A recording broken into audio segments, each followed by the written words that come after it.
country all throughout the day. Pilar Arias is joining us from the News Now set with the latest on the gas explosion in Massachusetts. Pilar. Absolutely. Good evening. Let's get straight to that devastating video from yesterday. The governor of Massachusetts declared a state of emergency today after a series of gas explosions killed a teen and injured 25 others in an area just north of Boston.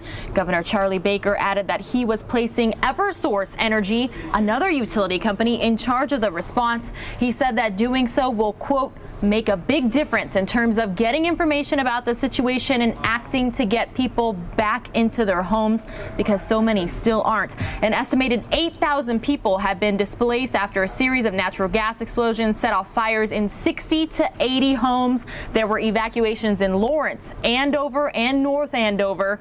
Local, state, and federal authorities are investigating, but it could take days or weeks before they turn up answers. NTSB Chairman Robert Sumwalt says the board's job is to determine what went wrong. The NTSB's role is to conduct an accident investigation. We're there to investigate the accident to determine what happened so that we can keep it from happening again. And I want to be very clear about this. We are not the emergency responders. We're not the incident commander. We will not be the organization to tell people when they can return to their homes.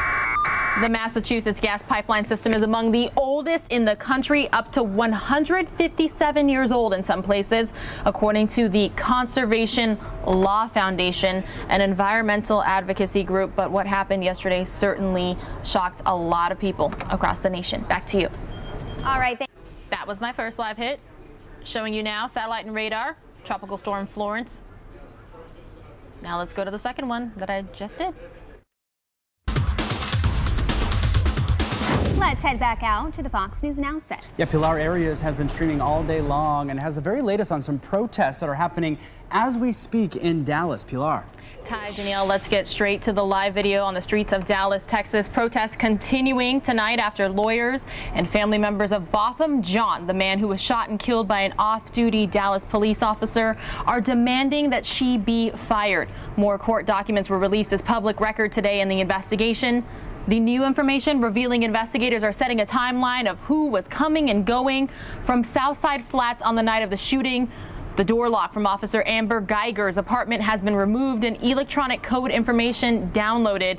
They did the same for Botham's apartment door lock exactly one floor above. In addition, they downloaded surveillance video from the apartment management office and gained access to building entry logs. Geiger is charged with manslaughter for the death of the 26-year-old.